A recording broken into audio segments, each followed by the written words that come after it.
بسم اللہ الرحمن الرحیم۔ السلام علیکم ورحمۃ اللہ وبرکاتہ۔ آج برکات القرآن میں تعارف پیش کر رہا ہوں سورہ بنی اسرائیل کا، جسے سورۃ الاسراء بھی کہا جاتا ہے۔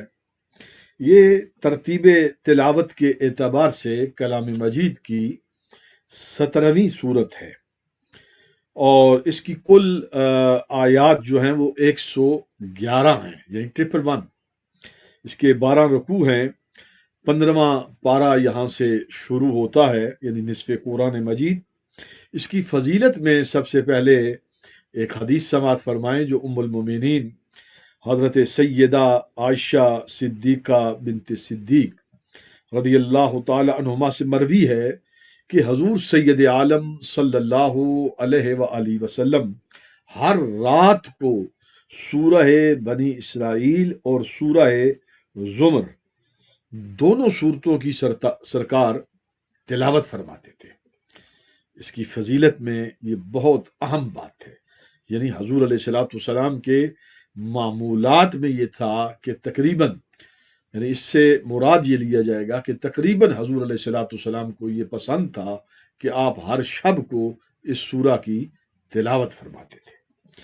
اس کی ابتدا جو ہوئی ہے، سبحان الذی اسری بعبدہ لیلا من المسجد الحرام الى المسجد الاقصى الذی بارکنا حولہ لنریہ من آیاتنا انہ هو السمیع البصیر۔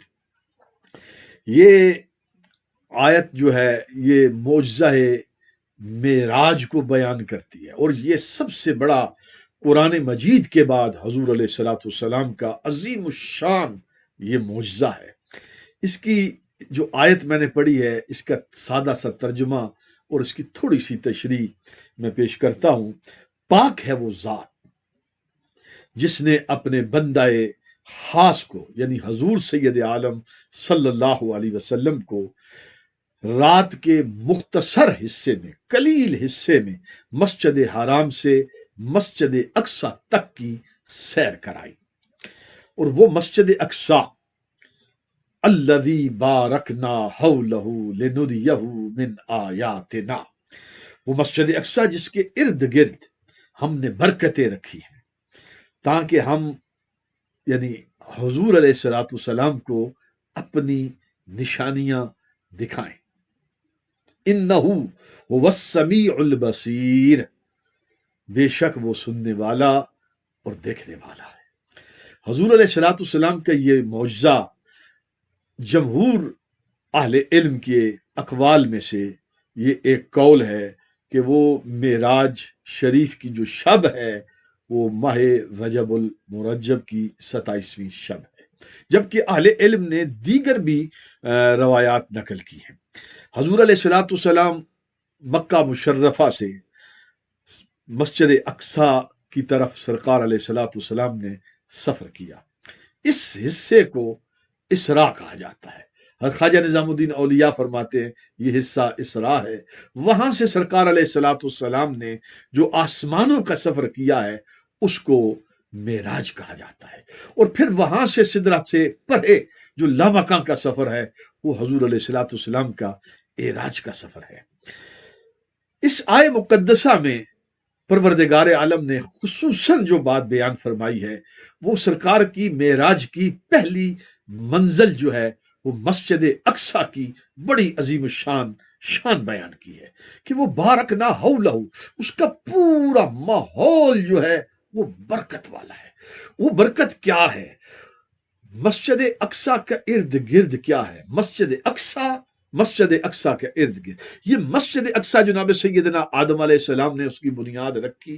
حضور علیہ السلام سے پوچھا گیا سب سے پہلا گھر کون سا بنا؟ اللہ کا، تو سرکار نے فرمایا بیت اللہ۔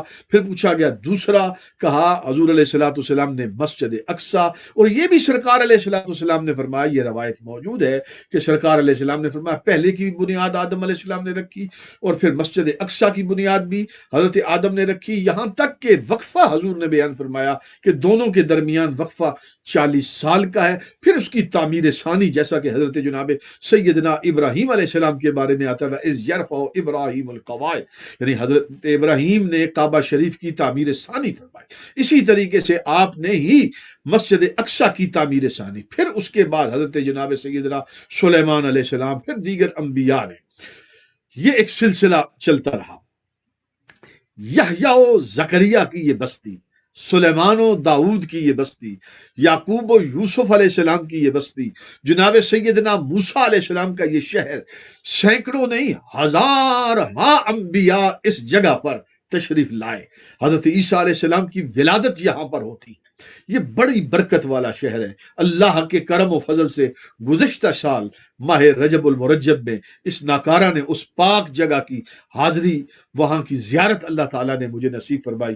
میری دعا ہے کہ اللہ تعالیٰ جل وعلا شانہ آپ کو بھی، میرے تمام دیکھنے سننے والوں کو مسجد اقصی کی زیارت نصیب فرمائے، وہاں کی خیر و برکات عطا فرمائے، قرآن کا فہم، قرآن کی سمجھ، قرآن کا عمل نصیب فرمائے۔ والسلام علیکم ورحمۃ اللہ۔